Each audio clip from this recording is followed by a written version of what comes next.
Hello! Welcome to Kate Reads Stuff. Today I'll be reading The Frog Prince, or Iron Henry. The version I'm reading was written by the brothers Grimm, and it was first published in 1812.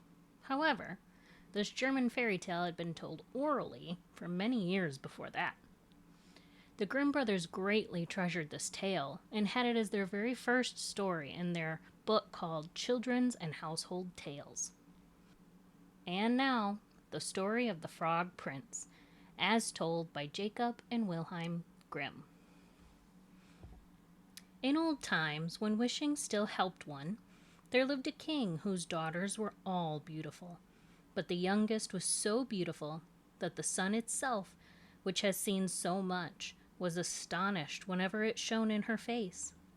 Close by the king's castle lay a dark forest, and under an old lime tree in the forest was a well.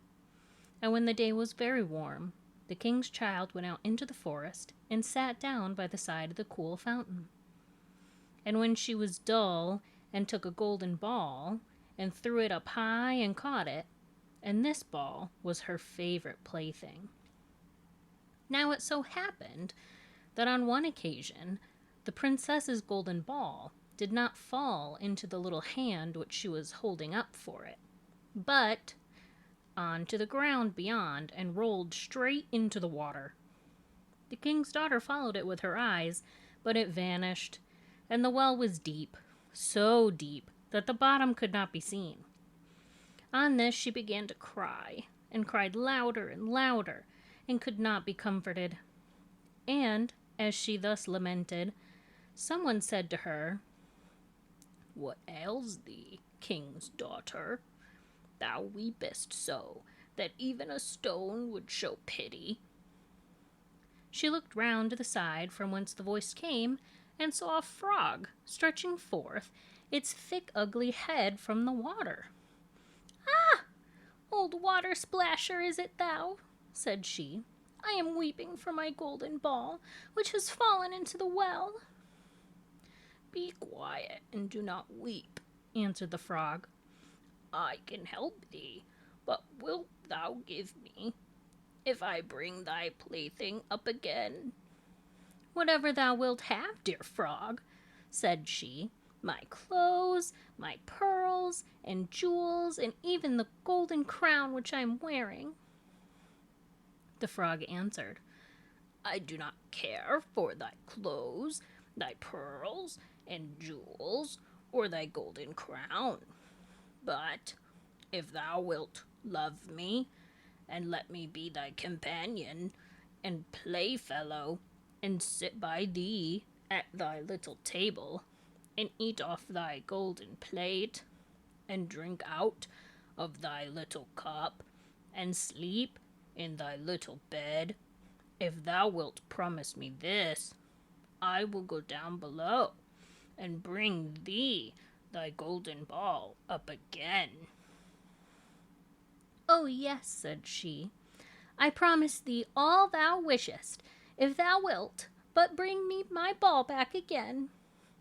She, however, thought, "How? This silly frog does talk. He lives in the water with the other frogs and croaks, and can be no companion to any human being."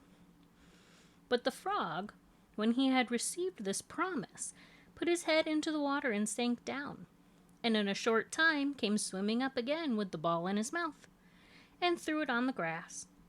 The king's daughter was delighted to see her pretty plaything once more, picked it up, and ran away with it. "Wait, wait," said the frog. "Take me with thee. I can't run as thou canst." But what did it avail him to scream his croak, croak after her as loudly as he could? She did not listen to it, but ran home and soon forgot the poor frog, who was forced to go back into his well again. The next day, when she had seated herself at table with the king and all the courtiers, and was eating from her little golden plate, something came creeping, splish splash, up the marble staircase. And when it had got to the top, it knocked at the door and cried, "Princess, Young princess, open the door for me." She ran to see who was outside, but when she opened the door, there sat a frog in front of it. Then she slammed the door to, in great haste, sat down to dinner again, and was quite frightened. The king saw, plainly, that her heart was beating violently, and said, "My child, what art thou so afraid of? Is there perchance a great giant outside who wants to carry thee away?" No," replied she. "It is no giant, but a disgusting frog." "What does the frog want with thee?" Dear father, yesterday, when I was in the forest, sitting by the well, playing, my golden ball fell into the water. And because I cried so, the frog brought it out again for me. And because he insisted so on it, I promised him he should be my companion. But I never thought he would be able to come out of his water. And now he's outside there and wants to come into me. In the meantime, it knocked a second time and cried, "Princess, young princess, open the door for me. Dost thou not know what thou saidst to me yesterday by the cool waters of the fountain? Princess, youngest princess, open the door for me."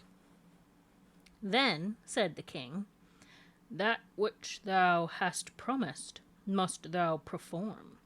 Go and let him in." She went and opened the door, and the frog hopped in and followed her, step by step, to her chair. There he sat still and cried, "Lift me up beside thee." She delayed, until at last the king commanded her to do it. When the frog was once on the chair, he wanted to be on the table. And when he was on the table, he said, "Now, push thy little golden plate nearer to me, that we may eat together." She did this, but it was easy to see that she did not do it willingly. The frog enjoyed when he ate, but almost every mouthful she took choked her. At length he said, "I have eaten and am satisfied. Now I am tired. Carry me into thy little bedroom, and make thy little silken bed ready, and we will both lie down and go to sleep." The king's daughter began to cry, for she was afraid of the cold frog, which she did not like to touch, and which was now to sleep in her pretty clean little bed. But the king grew angry and said, "He who helped thee when thou wert in trouble ought not afterwards be despised by thee." So she took hold of the frog with 2 fingers, carried him upstairs, and put him in a corner. But when she was in bed, he crept to her and said, "I am tired. I want to sleep as well as thou. Lift me up, or I will tell thy father." Then she was terribly angry, and took him up and threw him with all her might against the wall. "Now thou wilt be quiet, odious frog," said she. But when he fell down, he was no longer a frog, but a king's son, with beautiful, kind eyes. He, by her father's will, was now her dear companion and husband. Then he told her how he had been bewitched by a wicked witch, and how no one could have delivered him from the well but herself, and that tomorrow they would go together into his kingdom.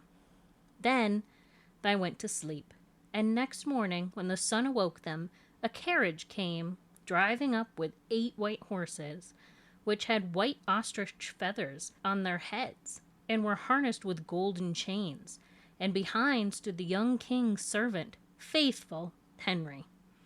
Faithful Henry had been so unhappy when his master was changed into a frog that he had caused 3 iron bands to be laid around his heart, lest it should burst with grief and sadness. The carriage was to conduct the young king to his kingdom. Faithful Henry helped them both in, and placed himself behind again, and was full of joy because of this deliverance, And when they had driven a part of the way, the king's son heard a cracking behind him, as if something had broken. So he turned round and cried, "Henry, the carriage is breaking." "No, master, it is not the carriage. It is a band from my heart, which was put there in my great pain when you were a frog and imprisoned in that well." Again, and once again, while they were on their way, something cracked, and each time the king's son thought the carriage was breaking. But it was only the bands which were springing from the heart of faithful Henry, because his master was set free and was happy. Well, I hope you had a good time listening. Have you ever heard a version of this story before? What'd you think? Do you like it? I enjoyed that Henry, even though his master was turned into a frog, never gave up hope, knew that one day his master would come back to him. So faithful. If only everybody could have a Henry. Well, until next time, bye.